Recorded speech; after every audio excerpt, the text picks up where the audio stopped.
Lepas tu mari Ramadan, soalan tu berulang. Kami ustaz-ustaz dah malas, bukannya kata kedekut ilmu. Tolonglah bagi advance sikit. Mari Ramadan ustaz korek hidung mata. Asal Ramadan tanya hukum korek hidung. Kenapalah Ramadan baru nak korek? Saya cadangkan daripada Rejab ni korek lah. Dah boleh start korek lah. Tu orang tanya, ustaz apa amalan paling bagus Rejab ni? Korek apa sekarang? Aduh. Tapi hukum korek hidung ni tuan-tuan tahu kan, dia tak batal puasa korek hidung. Tapi kalau dikorek dengan penuh bersemangat, dengan daya juang tak berbelah bagi, itu makruh. Dia korek itu sampai mata jadi putih tu. Mata yang hitam tu hilang, steam. Oh itu tak boleh. Dah lari tajuk tuan-tuan. Jadi tolonglah jangan membuang masa ya, jangan membuang masa.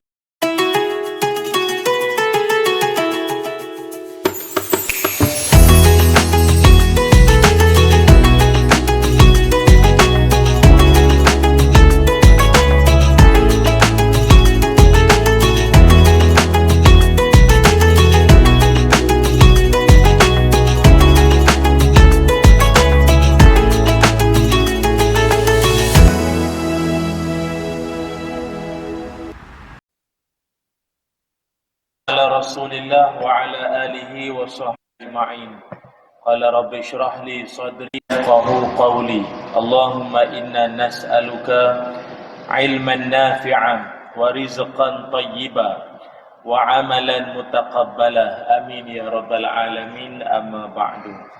Alhamdulillah, syukur dan puji dipanjatkan kehadrat Allah Subhanahu wa taala.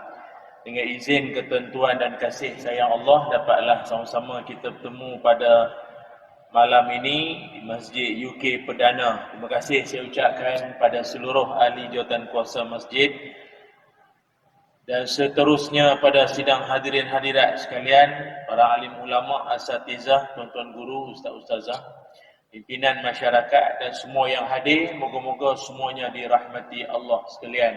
Amin ya rabbal alamin.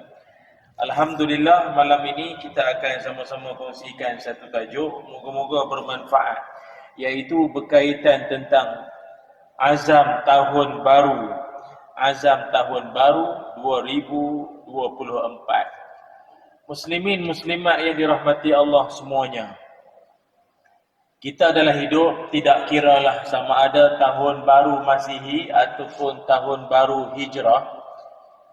Kita diajar supaya jangan tunggu akan tarikh-tarikh tertentu barulah nak melaksanakan kebaikan, ke azam, ke bercita-cita ke apa.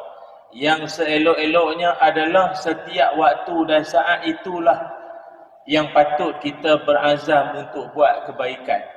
Umpama kalau orang yang sedang main badminton, kalaupun masa tengah berlangsungnya acara main badminton tu, kalaupun dia miss bulu tangkis tu ataupun dia miss, maknanya dia tak dapat nak capai ataupun dia tak dapat mengalahkan musuhnya itu, takkan dia nak tunggu nanti next punya game baru dia nak perbetulkan? Tak, selagi masa masih ada, di situ juga dia perbetulkan corak permainan, skill-skill mana yang belum dikeluarkan lagi.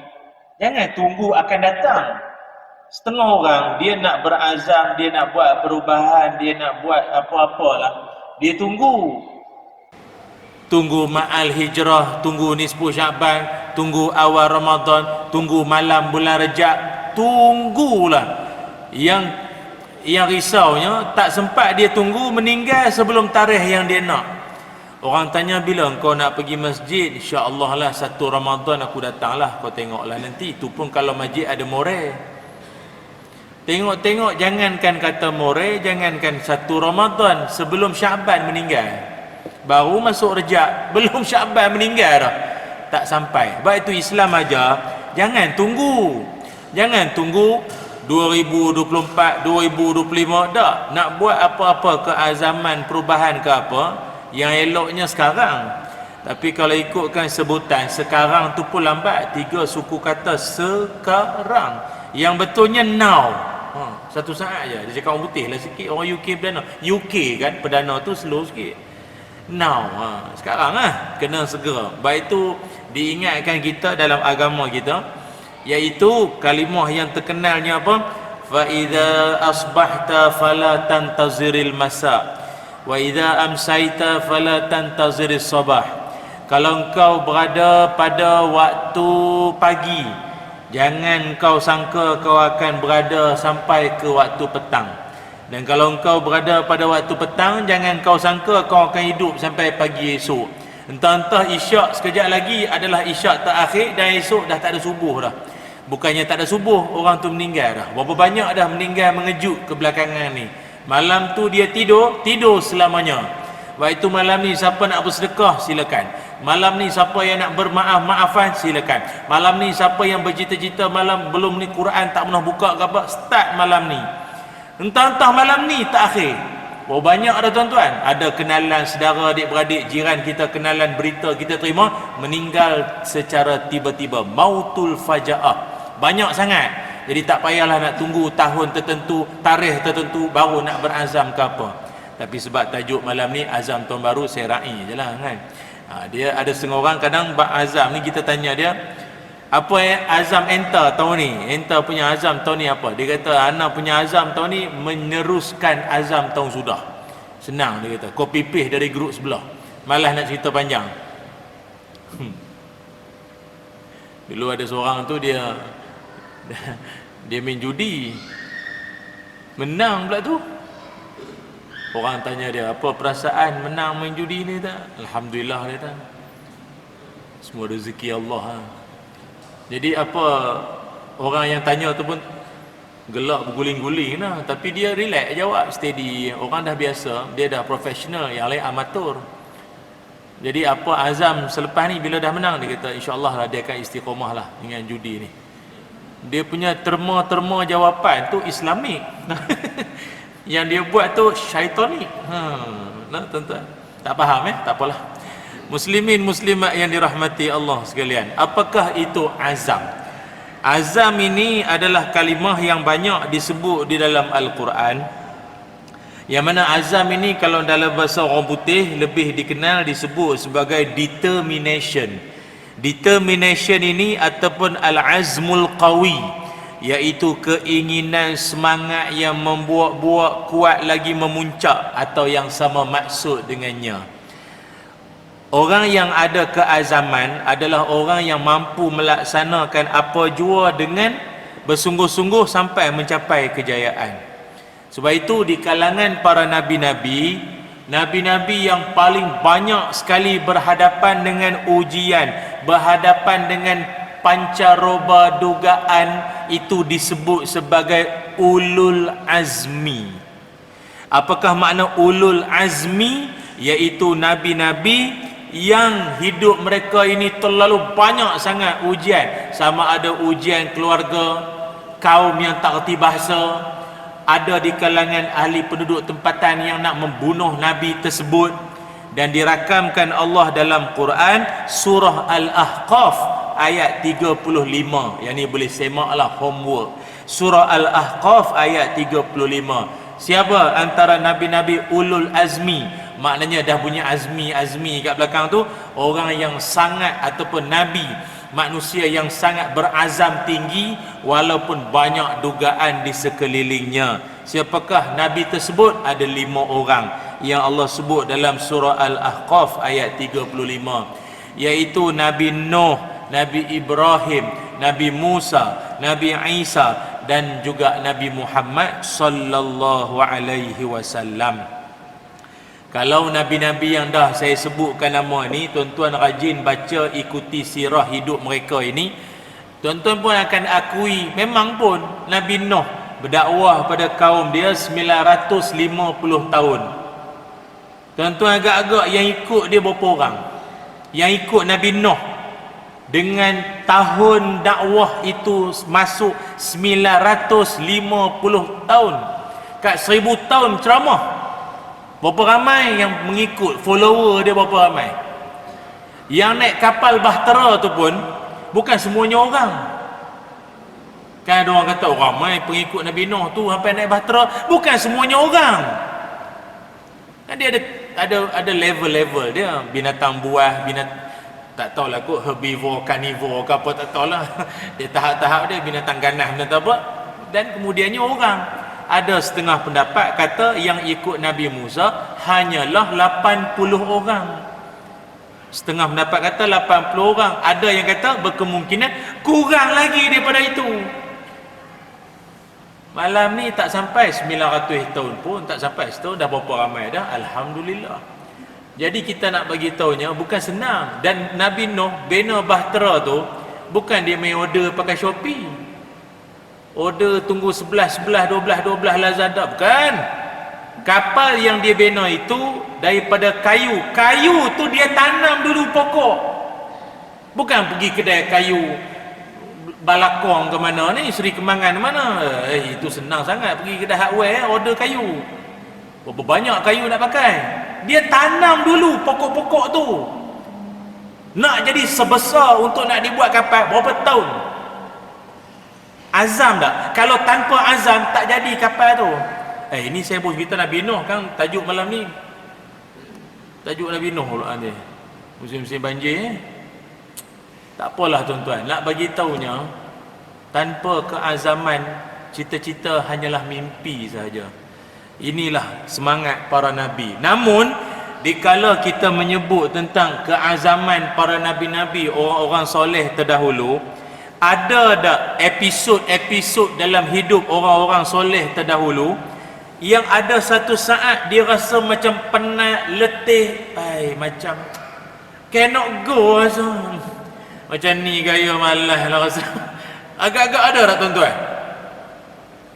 Kalaupun ada, takkan sama macam kita orang awam iman cak ayam ni, takkan sama. Ada nabi-nabi, orang-orang soleh dulu, sesekali dia ada rasa penat tu, dia ada. Sebab orang yang bercakap tentang azam ni bukan bermakna semangat manjang masa. Dah tuan-tuan pun sama. Saya tengok tadi duduk tegak, lepas tu melengkung sekejap, lepas tu kaki bersih. Azam mendanya. Memang itu manusia yang menyandar di dinding. Tak apalah nampak senyum daripada tadi. Ni yang duduk-duduk tegak ni, sekejap bongkok, sekejap tengok telefon lama. So bersalah kan ustaz, tengok aku pula dia bubuh aku dan ceramah pula. Tak jadi, letak balik telefon kan. Bukan senang. Ya, nabi-nabi terdahulu, orang soleh terdahulu pun merasai kepenatan, kelelahan itu ada. Antaranya siapa? Nabi Musa alaihi salam. Nabi Musa pun ada rasa penat, rasa letih. Sebagai nabi, manusia juga. Cuma bukan manusia biasalah. Ada rasa penat. Allah sebut dalam Al-Quran ketika Nabi Musa mencari gurunya, iaitu Nabi Khidir alaihi salam. Yang mana ketika itu tak tahu Nabi Khidir itu location dia di mana. Bukannya nak share location, tak tahu di mana. Cari dan cari dan cari.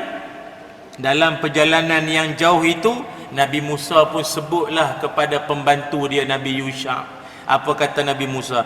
Falamma jawaza qala li fatahu atina ghada'ana laqad laqina min safarina hadha nasaba. Nabi Musa ketika itu Allah Ta'ala cerita dia dah berjalan jauh sangat, maka dia bagi tahu dengan Nabi Yusha, pembantu dia. Dia kata, bawalah makanan tengah hari kita, sebenarnya kita dah mengalami penat perjalanan ini.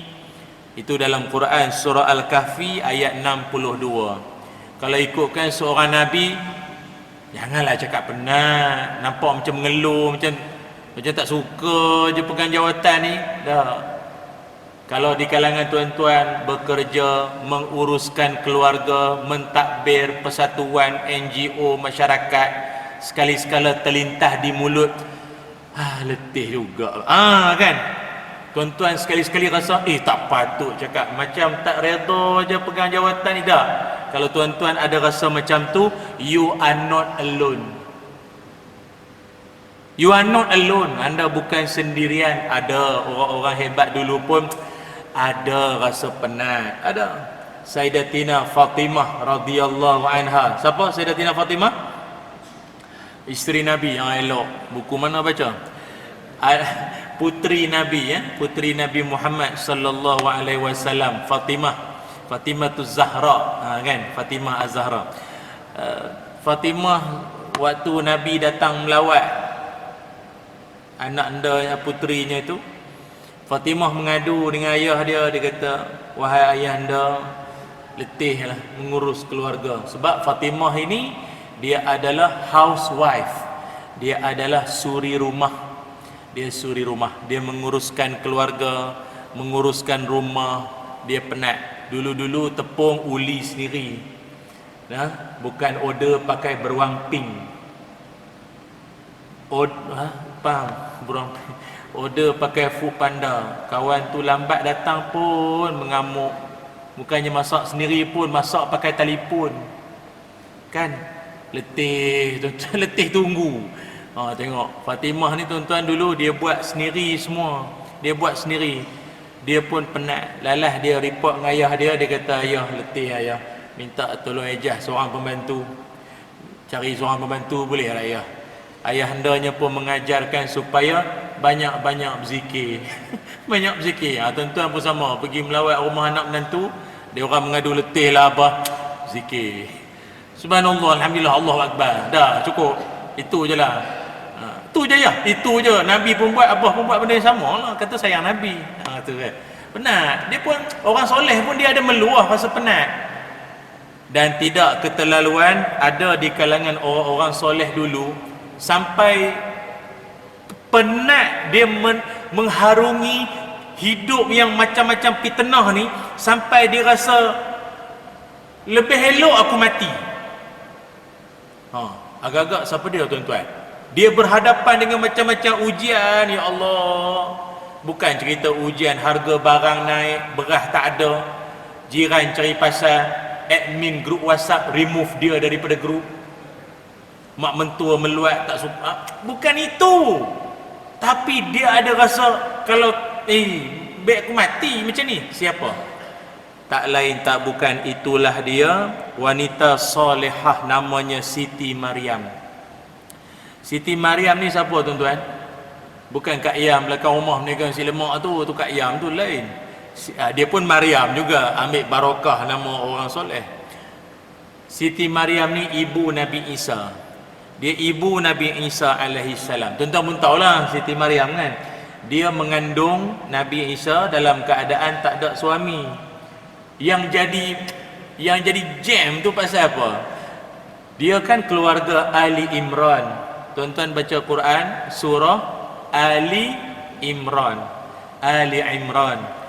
Keluarga Ali Imran itu Siti Maryam lah salah seorangnya. Maknanya keluarga baik-baik. Bukan keluarga ustaz ni, bukan keluarga mufti. Keluarga memang soleh-soleh. Nabi Zakaria semua tu, itu orang soleh-soleh.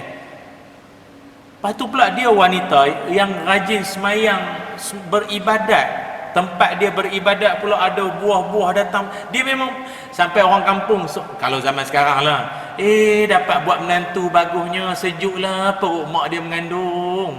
Perempuan di saat zaman-zaman perempuan merapu, tak ada malu semua, dapat menantu ni sejuk.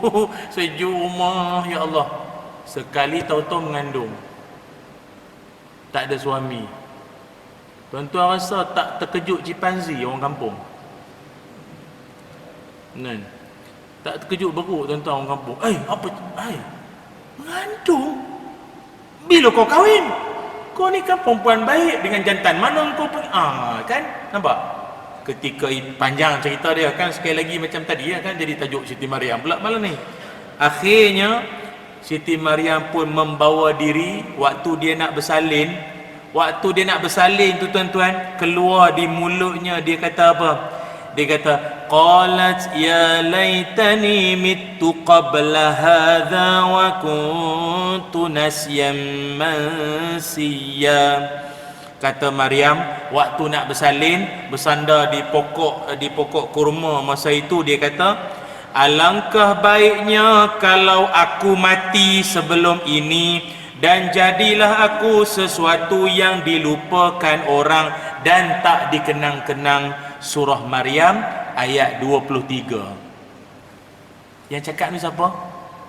Bukan Hajah Maryam.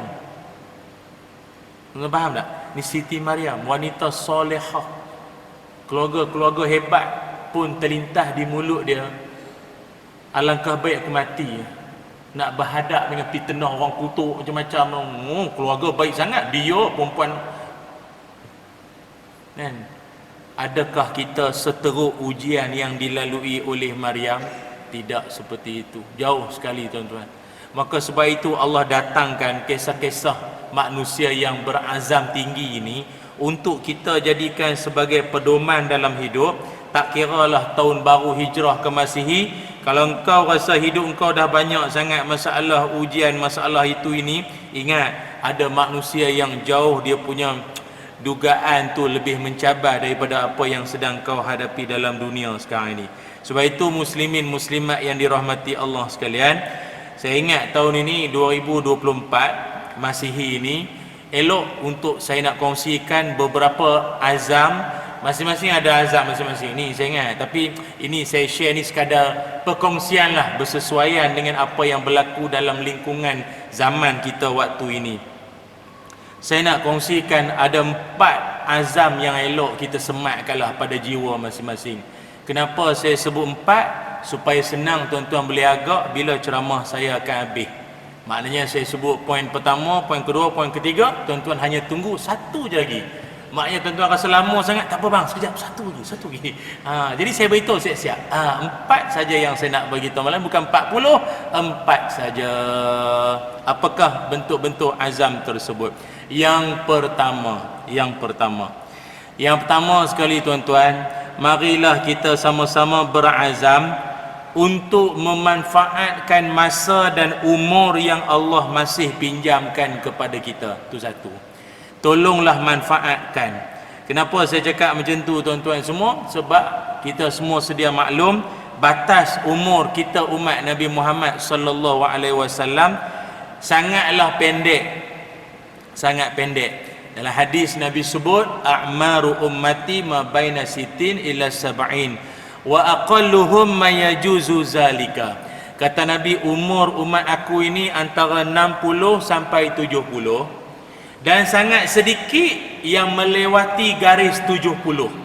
Maknanya ada tak yang 80? 80 ada tak? Ada. 90 ada? Ada. Dalam majlis malam ni siapa yang atas 50, bawah 60, 50 sampai 60, siapa sini? Siapa yang atas 50 sampai 60? 50 60 ada. 60 sampai 70 ada. Yang ada ni 20 ke apa ni? Silap masjid ke apa? Kan saya silap soalan ke apa? Silap dengar ke apa? 80 ada, 80 sampai 90. Tak ada. Oh, meninggal habis dah. Agak dah. Dia 90 tu kalau hidup pun dia tak serupa tuan-tuan dah. Banyak wire keluar masuk pun. Kan, dengan teh tarik siang malam, roti canai, sarang burung-burung tak mana tinggal sarang pun ada. Malam-malam makan kambing lagi sebus. Jadi bukan tak ada yang panjang-panjang umur ada, tapi gaya-gaya nak ke arah situ tu tak berapa nak ada. Saya pun tengok ramai umur 90 kan, yang berkesempatan jadi Perdana Menteri pun ada. Tapi sangat sedikit. Kata Piramli apa? Kadang-kadang, jarang-jarang, macam itulah. Tapi ingatlah tuan-tuan, tak kisahlah umurnya berapa, it's just a number. Itu nombor sahaja. Kalaupun tuan-tuan umur panjang sekalipun, tetapi amalan tak setanding umur, saya ingat lebih elok masuk dalam tanah dululah daripada hidup menyusahkan orang. Ada setengah orang macam tu. Aduh tuan-tuan, sebab itu ada seorang sahabat pernah tanya Nabi, ya Rasulullah, ayyun nasu khairun? Ya Rasulullah, siapakah manusia yang bagus? Manusia yang bagus itu siapa ya Rasul? Jawab Nabi, man tala umruhu. Nabi kata orang yang bagus itu adalah umurnya panjang. Itu yang saya nak tahu tu dalam masjid ni yang paling panjang siapa? Siapa yang paling senior dalam masjid ni? Sebab dia yang paling bagus tu. Tapi janganlah riak lagi nanti lu cerita tak habis. Nabi sebut yang paling bagus, yang paling panjang umur dan nanti lu dia dedan. Wa hasuna amaluhu, dan yang paling bagus amalan sepanjang umur. Kalau awak umur 70 tapi hidup macam Pak Maun, baik meninggal.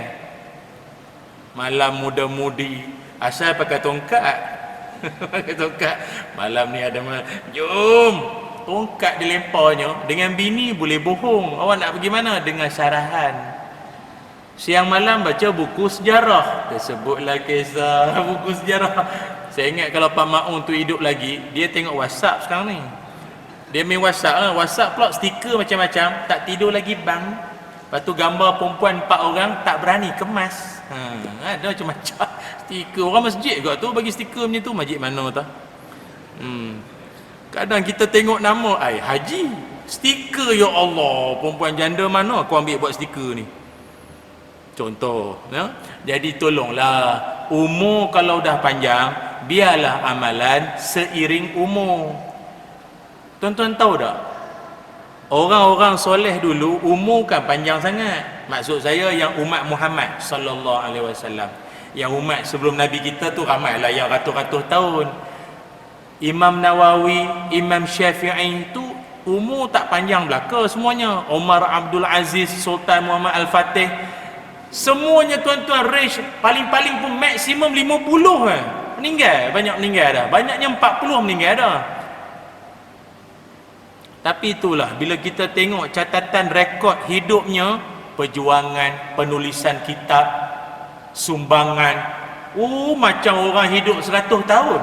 Bila masalah dia buat ni, patutlah siang malam dia berjuang. Tapi ada orang meninggal umur 60, bila tengok dia punya, bukanlah resume, track record hidup dia, bila pakcik ni hidup, sampai tahap macam tu lah. Masjid tak pernah nampak, kenduri orang tak pernah datang, tak tahu apa dia. Itu teruklah tuan-tuan. Jadi kita berdoalah pada Allah, kita ni dalam masyarakat biarlah ada sumbangan sikit. Sekurang-kurangnya tak pegang jawatan pun jadi jawatan sebagai makmum paling konsisten pun tak apa dah. Ni ada setengah masjid tuan-tuan, ya Allah, ni tak lama nak Ramadan, semangat sikit. Ni ada orang kadang tu sampai ada setengah masjid sampai terpaksalah buat ayat-ayat menyindir. Jawatan kosong. Kekosongan waktu subuh, waktu zuhur, waktu asar, maghrib dan isyak. Maknanya makmum lah. Ada jawatan makmum. Makmum pun takut. Imam dah ada dah, handsome pula tu, sedap. Tapi yang riak pula.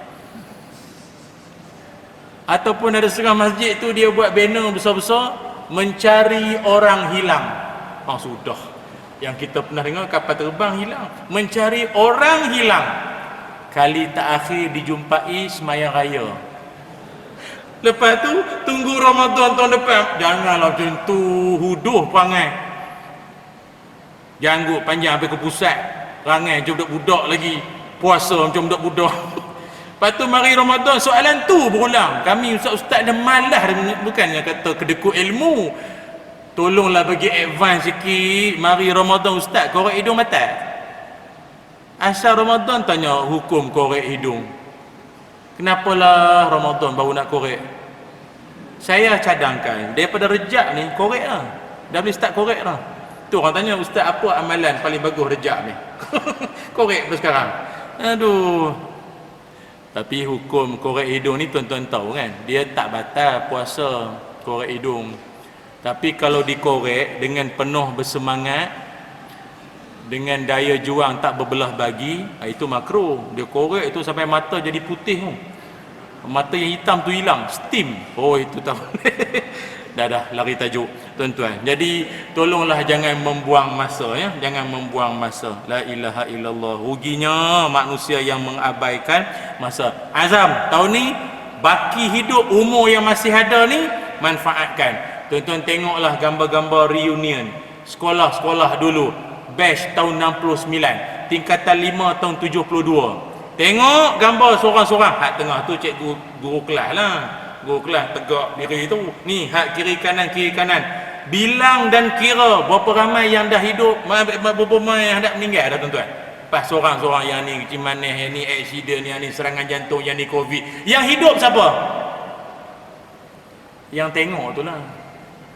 Tidak siapa yang tengok. Jadi syukurlah pada Allah. 2024 merasa aku hidup lagi. Ramadan tahun ni insya-Allah. Ada tak kawan-kawan kita yang tahun lepas dapat Ramadan, tahun ni dah tak sempat nak Ramadan? Ada tak?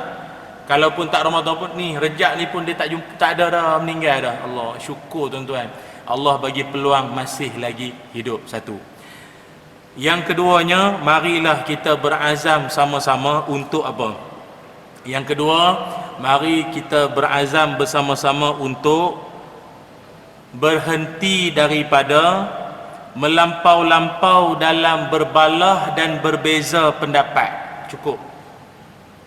Kenapa saya utarakan isu ini? Sekarang ini kita ada media sosial. Ni berapa banyak kamera ni, mana Facebook, mana YouTube, mana post yang pun tak tahu dah ni. Dia macam sidang media dah ni.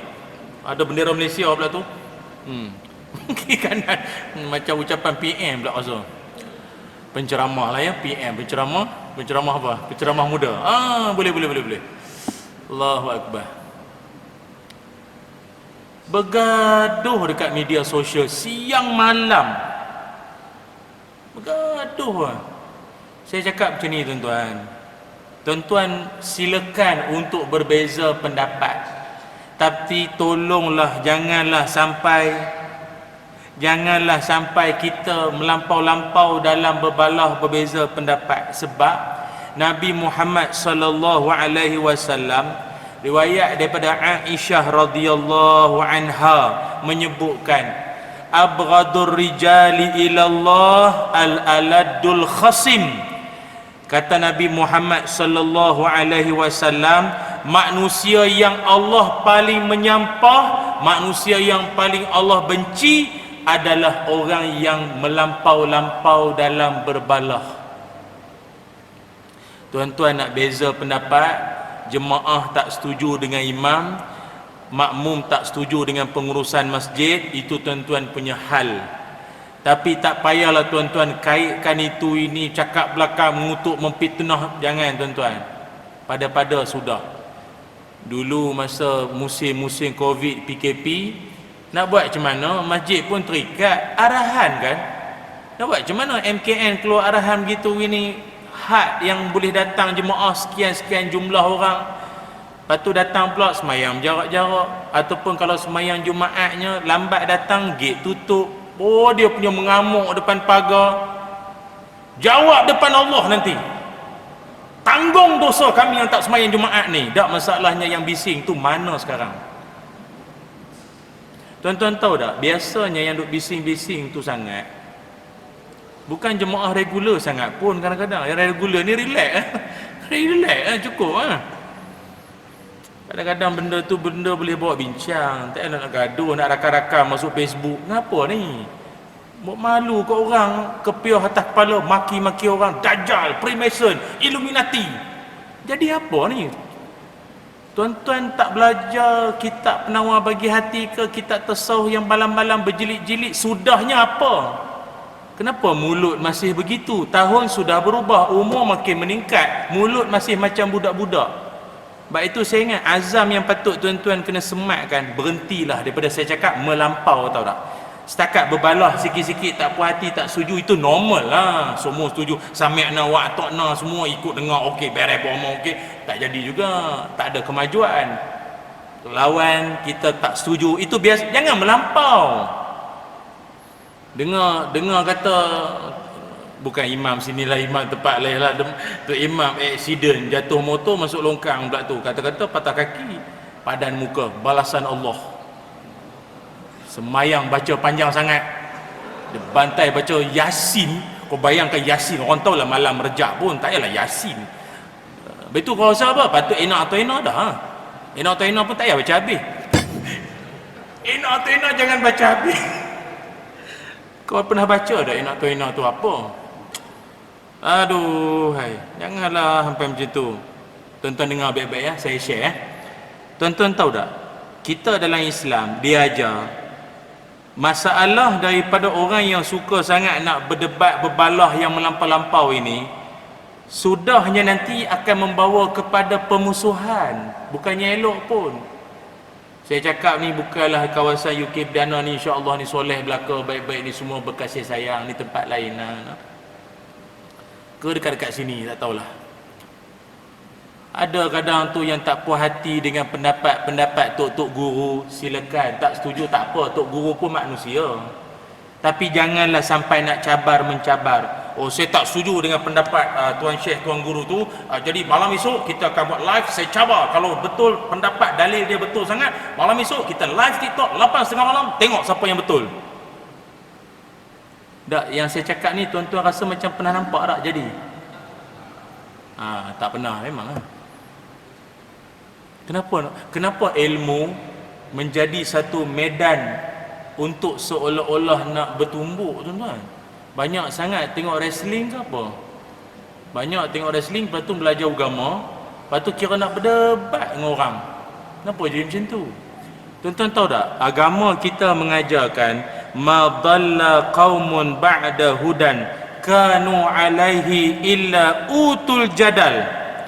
Tidaklah satu kaum boleh jadi sesat padahal mereka dah pun mendapat hidayah Allah, kecuali bila masyarakat atau kaum itu dilanda perangai suka berdebat.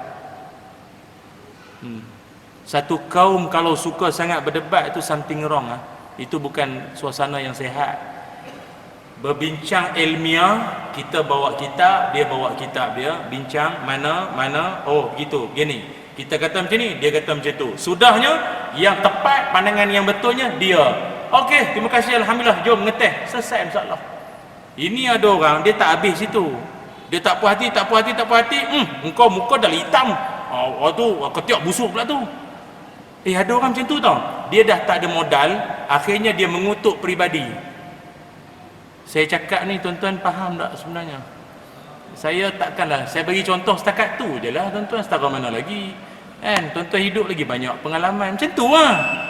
Maka yang paling elok sekali kita amalkan adalah semak dalam hati. Berbeza pendapat itu normal, tapi janganlah over, janganlah melampau-lampau sangat. Kalau tak nanti sudahnya akan membawa kepada permusuhan. Kita berehat seketika bagi laluan pada azan isyak terlebih dahulu, dan tuan-tuan semua jangan ke mana-mana, kembali selepas ini insya-Allah.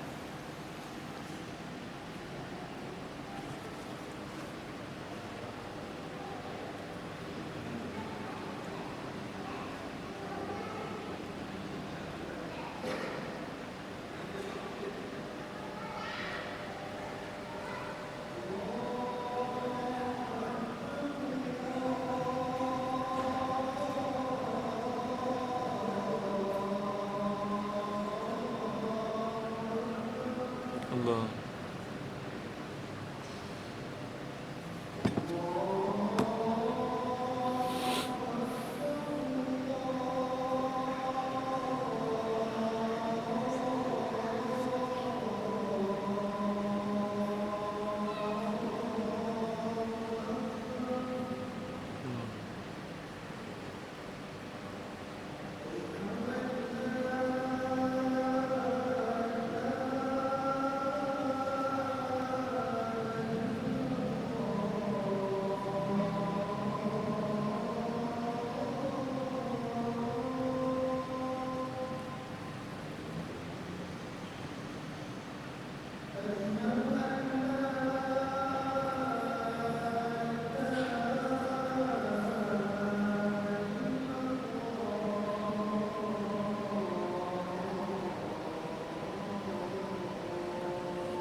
Allahu Akbar.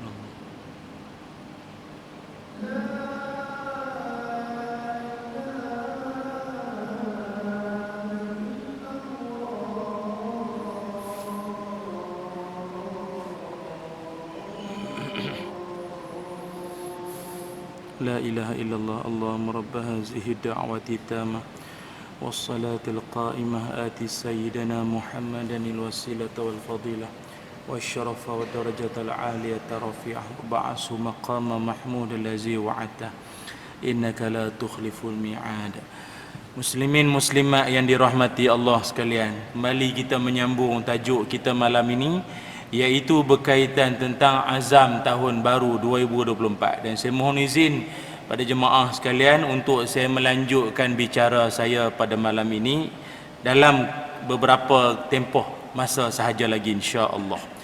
Muslimin muslimat yang dirahmati Allah sekalian, tadi saya sebutkan yang kedua azam kita pada tahun ini, iaitu marilah sama-sama kita berhentilah daripada melampau-lampau sangat dalam berbalah.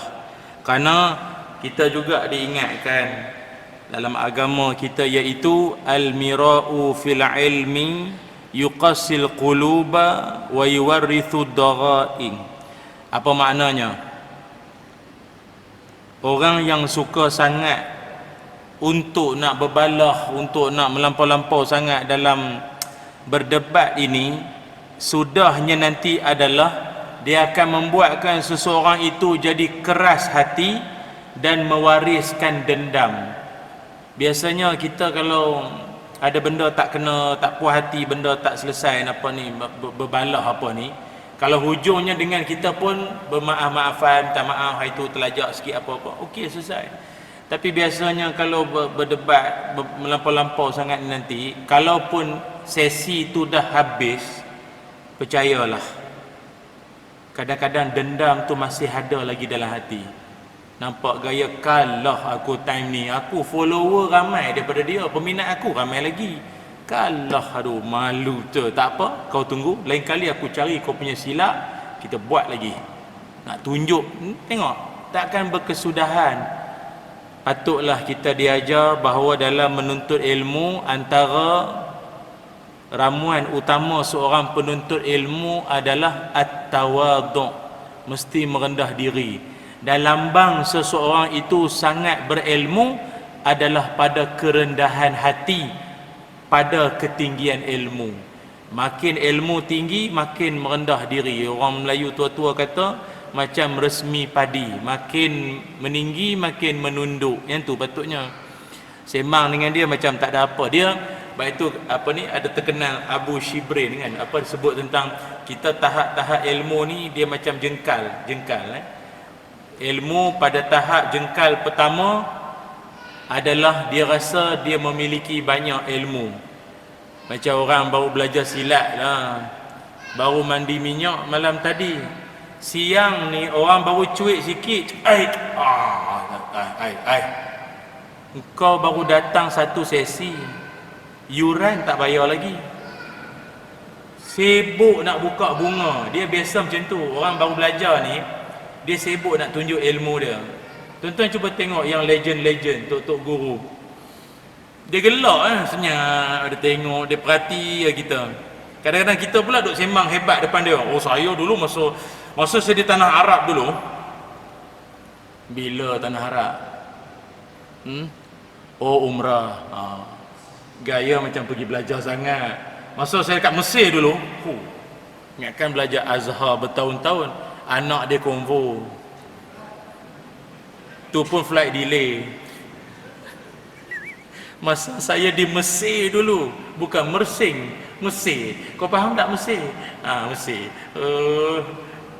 Cakap macam nak hebat. When I was in London, it's which is banyak pada lebih cakap Melayu lagi dah. Which is yang putih pun. Padahal dia pergi London tu 4 hari je. Atau lagi teruk, transit. Dia transit je, bukan pergi pun London tu, dia kapal terbang tu transit, bukan. When I was in London, Allah, Ya Allah, saya bukan nak merendah-rendahkan mana-mana pihak, tapi nak bagi tahu macam itulah. Tak payahlah menyombong sangat, relax. Ramai lagi orang lagi hebat dalam dunia ni, tak payah macam tu. Okey. Jadi yang keduanya, janganlah melampau-lampau dalam berbalah. Tuan-tuan ada perkara-perkara tak berapa setuju dengan pengurusan masjid, eloklah disalurkan, disampaikan dengan bahasa yang paling santun, dengan bahasa paling baik. Kita semua dalam pembikinan, tak payah cakap macam kita. Biasalah tuan-tuan, kadang kawan-kawan saya ramai tu imam ni, pengurus-pengurus masjid ni banyak. Kadang ada setengahnya tu dia punya komplain dahsyat sungguh. Kadang-kadang tahap dia komplain tu hujungnya macam tak ada kesudahan, macam tak ada solusi. Dan kebanyakan yang komplain tu adalah golongan yang tanda tangan dah tak laku. Dulu masa tanda tangan kau tengah laku, tak pernah nampak pun mari masjid. Sekarang banyak pula ada ini tak kena aja, ini tak betul. Dulu masa tengah ada, macam itulah ceritanya tuan-tuan. Jadi saya nak bagi tahunya, semua pihak ada kekurangan. Maka tolonglah cakap baik-baik. Dan kita pun semua pihak pengurus, siapa-siapa pula tuan-tuan, kita mak bapak dengan anak-anak baru nak mulakan hidup, kan, baru sekali balik singgah rumah mertua dia, kita kata sayang mertua lebih daripada mak sendiri, betul dapat anak macam tu. Makcik tenang, jangan laju sangat, nak cari pasal manjang. Saya cakap bukan sini, makcik-makcik planet Pluto banyak macam tu, yang planet Namek banyak. Allahu Akbar, sian. Kadang-kadang anak-anak mari duk mengadu, dia kata, ustaz, mak saya ni minta ustaz tolong basuh mak saya sikit boleh tak? Lepas tu bila jumpa mak dia pula, ustaz, anak-anak zaman sekarang ni tak kerti hormat orang tua, minta ustaz tolong basuh anak saya sikit. Tuan-tuan rasa sebenarnya yang patut kena basuh siapa? Saya yang dibasuh. Dah lah tuan-tuan, lari tajuk dah ni. Yang kedua. Yang ketiga, mehlah kita berazam pada tahun ini dan tahun-tahun mendatang. Yang ketiganya adalah, iaitu untuk kita nak sama-sama berhentilah daripada keterlaluan dalam melampau mengejar harta. Dia macam ni, janganlah pandang tentang kalau ustaz cakap saja, ustaz itu dunia akhirat manjang, dosa pahala syurga neraka, tu je ceritanya. Jangan macam tu. Maksud saya, jangan keterlaluan, sibuk sangat dengan keduniaan, sampaikan tahap solat berjamaah, program-program masjid tak ambil tahu langsung, kurang-kurang tahu tak apa dah. Dengar kata malam ni ada ustaz mai ceramah, tahu, tapi itulah ada hal sikit, dia tahu pun okey lah. Tapi lagi bagus dia tahu dan dia datang, tu lagi sedap. Tuan-tuan ingat, ada satu hadis yang mana Nabi Muhammad sallallahu alaihi wasallam, Nabi menyebutkan bahawa ada manusia yang man asbaha wa dunya akbaru hammahu falaisa minallahu syai' wa azzaballahu arba'u khisal. Kata Nabi Muhammad sallallahu alaihi wasallam, siapa-siapa yang berpagi-pagi dalam keadaan dunia itu lebih besar bagi dia daripada Allah, maknanya bangun awal-awal pagi dunia tu lagi besar, maknanya yang menjadi agenda utama, topik utama dia dunia dulu berbanding Allah. Kotlah bangun-bangun tu fikir pagi ni nak subuh di masjid mana pula, pagi ni nak baca Quran ke, baca mat surah ke, baca waqiah pagi, dia macam tu. Tak, dia fikir yang lain-lain. Maka Allah akan mengazab dia dengan 4 azab. Ini bukan cerita azab akhirat, dunia kena azab dah. Faham kot maksud saya ni? Manusia yang celik je dunia. Kan ada orang kan macam tu, celik-celik je, mana teh tarik paling sur, mana teh tarik paling sur, mana teh sarbat, teh sarbat cari kan, mana roti goyang, telur goyang apa, tak tahu apa yang goyang, tak tahulah. Yang tu dulu, pagi ni jalan jam tak jam, pagi ni bos mood okey tak okey, aku punya bos. Dunia dulu dia punya singgah di kepala tu. maka ingat dia akan diazab dengan 4 azab. Apakah azab-azab tersebut? Pertama sekali, hamman la yanqati'u abada. Orang itu akan dilanda susah hati yang tak berkesudahan. Susah hati manjang. Ingat, orang kalau dunia dah bersarang di jiwa, dia akan tak tahu kenapa dia macam susah hati je. Dengan ceramah pun berkerut dahi. Bila nak habis?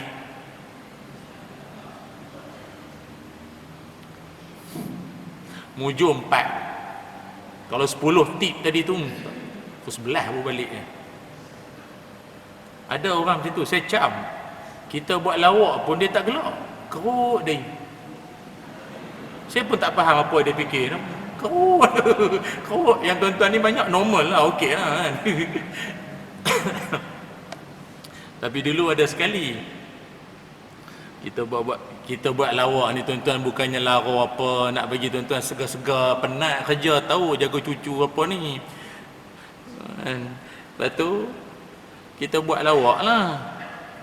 Saya target seorang tu bagi dia gelak sikit, tak gelak juga. Saya rasa itu saya punya modal yang paling lawak dah tu. Dia tak gelak kok. Saya kata habis jam, habis modal aku ni, BIP ya. Tak lama lepas tu, saya ingat dalam berapa minggu ke sebulan ke apa, mari ceramah pula, dia mari dia kata ustaz baru faham lawak itu. Dia ada orang dia ambil masa. Maknanya kita jangan salahkan dia. Mungkin ada orang dia anggap ini serius ni, ini serius. Kan? Lawak pun dah serius. Biasanya orang macam tu, kalau dia cakap kita nak gelak pun tak gamak, sebab dia ni buat lawak ke tak, muka serius tapi buat lawak. Tak faham, tak apalah. Itu yang pertama. Yang keduanya adalah ya, jadi hidupnya orang kalau dunia sangat dia berkerut manjang. Kan? Tengok orang berniaga laku dia tension. Ustaz ramai. Ustaz ramai kan? Aku lagi sedap. Tak ramai. Susah hati. Dia tengok member jiran dia menikah seorang lagi. Dia tension. Orang nikah ni. Cukup lah satu. Lah, lepas tu asal nak tension? Kan? Dia tengok orang tu naik pangkat. Bukan baru masuk kerja tahun lepas. Naik pangkat. Ini berdoa atas Kaabah namanya. Ni pakai kabel ni ke wifi ke apa ni? Hebat sangat. Ada je dia tak puas hati. Ingat, orang dunia ni dia susah hati tak berkesudahan.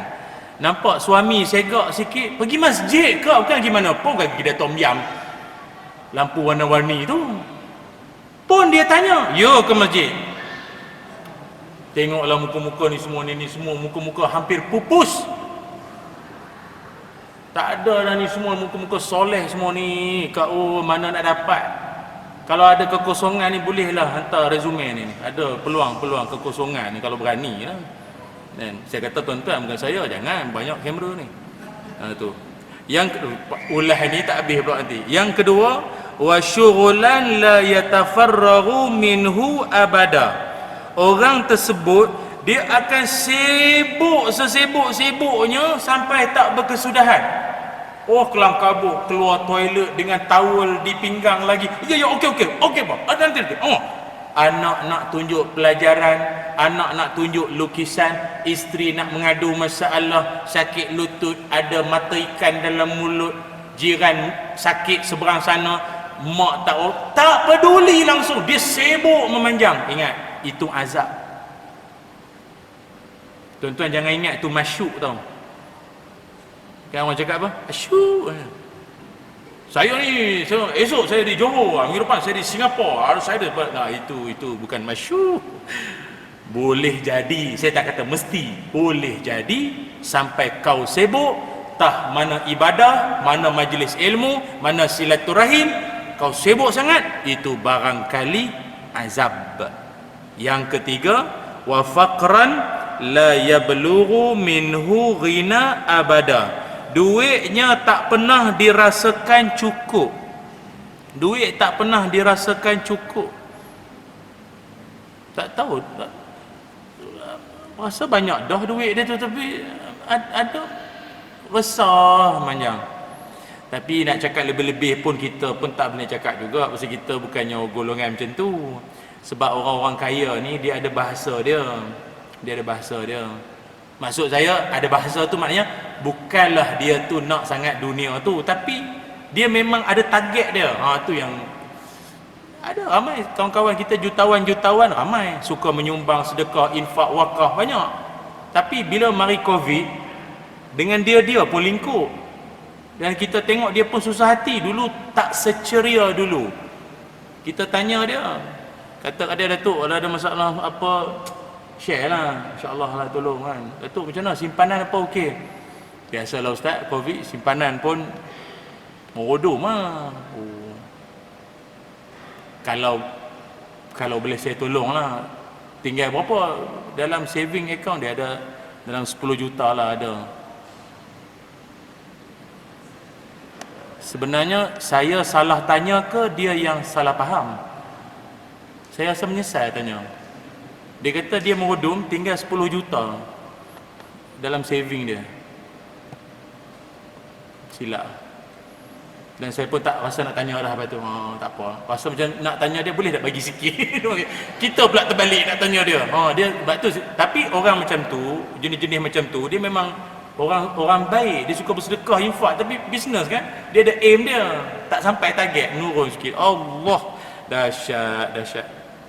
Itu yang keempat, wa amalan la yablughu muntahahu abada. Orang yang diazab oleh Allah kerana sibuk sangat dengan keduniaan adalah dia akan berangan-angan yang tak kesampaian. Orang Kelantan royak, koya. Kalaulah aku, tuan azab pun. Tuan-tuan, kalau cita-cita lain. Cita-cita ni dia ada road map. InsyaAllah habis Ramadan nanti ni nak pergi umrah kan, nak pergi ada rezeki nak pergi haji insya-Allah, nak buat rayuan. Tu cita-cita. Ini angan-angan ni macam kalaulah ada macam tu. Saya cuba nak bagi contoh, tapi try tengok pembaca berita comel di TV, dapat jadi bini kahwin comel ni, sari berita utama. Padahal tajuk berita tu banjir. Pak Haji tu boleh senyum depan TV. Bini dia tanya, bang, apa yang senyum tengok TV tu? Tak adalah ni, itu kan banjir. Apa yang senyum? Yalah. Susah nak explain. Orang jantan ni kalau banyak tengok TV pun akak-akak kena pantau juga. Bukannya anak je tengok telefon. Tengok apa benda dia tengok tak tahu tu. Risau juga. Jangan nona pula rajin duk tengok. Dulu rajin tengok jejak Rasul. Jajak balik haji ni kerap pula tengok rancangan perempuan banyak. Itulah tuan-tuan. Tu yang ketiga. Dan yang keempat, marilah kita berazam pada tahun ini, iaitu apakah azam kita? Marilah sama-sama untuk kita meningkatkan ilmu kita. Dalam Quran Allah Subhanahu wa taala menyebutkan, Qul hal yastawil ladzina ya'lamuna wal ladzina la ya'lamun. Katakanlah, adakah sama orang-orang yang mengetahui, ada ilmu, dan orang yang tak tahu, tak ada ilmu, tak mengetahui? Itu memang tak sama. Orang ada ilmu, tak ada ilmu, nampak sangat. Orang ada ilmu ini cara bercakap, cara berjalan, cara komen dekat Facebook, cara bergurau, nampak sangat dia ni berilmu. Tapi kalau jenis tak sekolah punya orang, tuan-tuan faham kot tak sekolah ni macam mana? Bukanlah tak sekolah tu tak pergi sekolah, maknanya tak ada adab punya orang, ilmu tak upah nak ada ni. Kita nampak ni dia ni tak ada kan, bergurau menyakitkan hati, manjang. Ada orang tanya saya, dia kata, ustaz ni ayah dulu kerja apa? Saya kata, ayah saya dulu polis. Oh, polis lah. Tak, pangkat rendah je, lance corporal je, bukannya ni pun. Oh, tak adalah, jarang anak-anak polis jadi baik ni.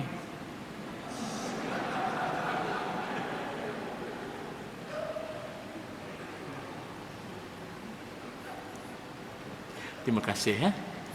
Anda rasa saya ada masa untuk sakit kepala? Lantak je lah, biar. Ada orang macam tu, dia sebenarnya dia nak bergurau tapi tak kena gaya kot dia dia nak bergurau dia, dan dia pun berpahaman, alah ustaz pun jenis suka bergurau, takkan tak boleh dah. Cakap tu tengoklah sikit, memang kita bergurau tapi kan beza. Orang ada ilmu ni, cara semayang pun lain. Dia tahu tata cara solat, nak angkat tangan tu parah mana, setara mana, qiyamnya di mana. Kalau pun tak angkat tangan sekalipun tapi sebut Allahu Akbar, dia tahu sah tak sah, dia tahu. Hak tak berapa nak ni sangat ni yang duk bergaduh ni, tok sini, sini, sini, sini sikit ni. Aduh, tak habis-habis. Akhirnya kita akan nampak variasi punya takbiratul ihram. Kuat lentang, kupu-kupu, gaya bebas, berirama, semua ada. Jadi sebenarnya tuan-tuan pun tahu lah kan, dia kalau ikutkan ni sama arah lah dengan cuping telinga ni, tu je. Tak adalah tinggi sangat, dia cuping telinga tu. Tapi ustaz, saya nampak ada orang dia macam ni je ustaz. Boleh, tak ada masalah. Kalau boleh cuping dia panjang sampai ke sini, itu. Nah. Jadi ilmu penting. Jadi tahun ni saya ingat Masjid UK Perdana pun banyak. Ini yang ini ceramah yang maknanya ceramah mungkin sesekali, yang malam-malam lain pun marilah tuan-tuan, Ustaz TV ke, CCTV ke, marilah. Kerana dengan ilmu insya-Allah jalan untuk mendapat iman. Iman jalan untuk mendapat syurga. Jadi insya-Allah tahun ini Allah Ta'ala bagi kekuatan, semangat dan azam pada kita beribadah sebanyak mungkin, dan akhirnya kita mendapat syurga Allah Ta'ala. Amin ya rabbal alamin. Cukuplah sekadar ini sembang-sembang kita malam ini. Moga-moga bermanfaat dan moga-moga memberikan cetusan, jentikan rasa untuk kita memulakan pecutan pada gerbang Ramadan. Ini Rejab kita sebut dia sebagai gerbang ke Ramadan. Ulama-ulama dulu 6 bulan kadang-kadang tu sebelum Ramadan dia dah start dah ibadah-ibadah sunat. Ada setengahnya tu ini 3 bulan sebelum Ramadan dia dah start dah. Mula gear 1 sekarang. Siapa yang baru nak mula Ramadan nanti baru gear 1, lambat lah gear 1, macam baru naik bukit. Lambat baca Quran, muak. Tapi siapa yang dah mula daripada sekarang, Quran, solat sunat, sedekah, dia masuk Ramadan gear 5. Laju dia dah training. Jadi saya ingat itulah yang sebaik-baiknya kita laksanakan insya-Allah. Bismillahirrahmanirrahim. Allahumma salli ala sayyidina Muhammad wa ala ali sayyidina Muhammad. Allahumma inna nas'aluka ilman nafi'a wa rizqan tayyiba wa amalan mutaqabbala. Allahumma barik lana fi Rajab wa Sya'ban wa balighna Ramadan. Allahumma aghnina bil ilmi wa zayyinna bil hilmi wa akrimna bit taqwa wa jamilna bil afiyah. Ya Allah, ampunkanlah dosa-dosa kami, ampunkanlah dosa ibu ayah kami. Ya Allah, kurniakan kami ilmu yang bermanfaat, rezeki yang baik, dan amalan-amalan kami diterima oleh-Mu. Ya Allah, ada dalam kalangan jemaah kami, jiran-jiran kami sedang diuji dengan keuzuran dan sakit. Sembuhkanlah keuzuran dan sakit-sakit mereka ya Allah. Jadikanlah ujian dan sakit itu sebagai penghapus dosa, pengangkat darjat mereka di sisi-Mu ya Allah ya Zal Jalali wal Ikram. Wa sallallahu ala sayyidina Muhammad walhamdulillahi rabbil alamin. Taqabbalallahu minkum.